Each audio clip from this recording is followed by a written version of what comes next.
All right, in studio is Simiyu Warunga, security analyst, going to help us just to understand this issue just a bit more. Simiyu, at what level, explain to this country, just how can we have an imposter inside the security system in a high level as the deputy PPO of an expansive province like Rift Valley?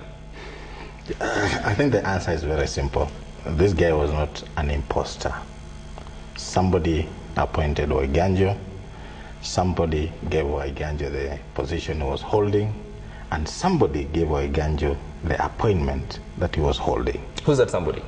The only person who has the authority to do that in this country, in accordance with the law, before the new National Police Service Commission was put in place, was the Commissioner of Police. But the Commissioner of Police came out today and said Oiganjo should release appointment letters or promotion letters or whatever to show that he actually was appointed to that position. The law was very clear, and it had what the lawyers say, a lacuna. The commissioner at that time will appoint you a police reservist without necessarily giving you a certificate of appointment.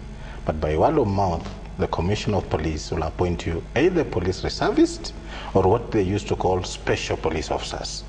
That one the law gave him. And there's no other person who had the authority in the police service apart from the Commissioner of Police. So the police yesterday released the PPO and a few other top officers in Rift Valley in accordance of what they say now we need to do investigations and investigate this much deeper so that Kenyans can know what really happened. But what he says that the Commissioner of the Police, obviously someone knew where Ganjo was there. He just couldn't appear from nowhere. So he's not a fake cop. Is he a fake cop? To me, as far as I'm concerned, you cannot have a fake cop at that level. We can have imposters in the villages, in the districts, but not at the level where this person was actually in the operation department of the police service in Rift Valley. And that is the most critical and crucial department in the police service operations. The next lacuna then would be the reservist, and this role of the Kenya police reservist at this day and age is something that was clearly meant for, you know, the governments that were pre-colonial and governments like that. How did we, up to now, do we need this police reservist? Do they serve any role, or is it just another position that is there for the authorities in the service to use as no, they like? They do. Actually, in essence, we can have police reservists. Because one, we've never, and no country has ever had enough police officers to the ratio to which we think we should have police officers to man and police a country. So the idea behind police reserve is, okay, it is colonial, but when you look at it in the context of community policing, these are people... But Simiyu, now we have community policing now. We're talking about Kenyans or people in the community saying, listen, we have information, we want to work with the police, not the it's actually a service, no longer a force. So, yes, that's what I'm trying to say. The essence of these people was to ensure that when we have a gap in terms of police not having the reach to the people, then they have one of their own who's been vetted, trained, basic training, to assist the police in a structured manner to ensure that the police and the community have a certain relationship that can assist the police fight crime. And the community policing cannot do that? The community policing at that time was not entrenched in the Constitution.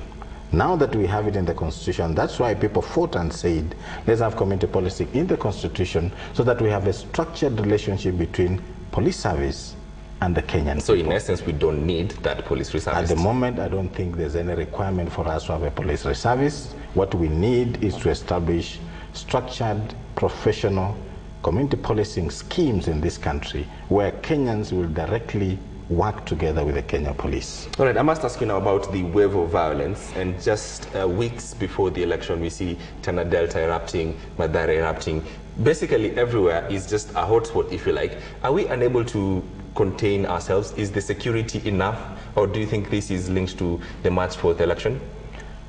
I want to answer this in two ways. One, I don't think it is linked to the March elections. But the flip side of this is that this indicates to us the inability of the Kenya police to perform their work smartly. You know, you can do smart policing and you can do raw policing. What we are seeing in this country is this Kenya Police Service continues to provide us with what we call raw policing, where people don't think, they don't plan, they don't analyze issues, they use the old systems of policing Kenyans, and that has never worked. We've seen it not working. What do we expect the new team, the National Police Service Commission and the Inspector General, who is a member of that commission, to start doing smart policing for this country? Smart policing means you sit down, you plan, you analyze, you research and provide policing against people's expectations and the national needs on policing.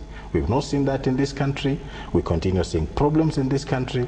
And the worst thing I see in our police service, they have refused to accept the fact that the rains have beaten them. All right, and one final question for me. To where we are right now, going a few weeks to the elections, what do we need from the security agencies, security forces or services to make sure that we, before now and then, we have, a good election? Unfortunately, we have 2 months. From where I sit and I stand, there's very little we can do because it's the same police service, 80,000 police officers. Is our prayer that after this, people are learning the mistakes and hopefully prepared to deal with insecurity, because if they cannot deal with Tana, then our worry is how can they deal with the whole country? All right. Simiyu Warunga, security analyst, thank you very much for making time so much. And talking to us about security. Talking to the security analyst, Simiyu Warunga.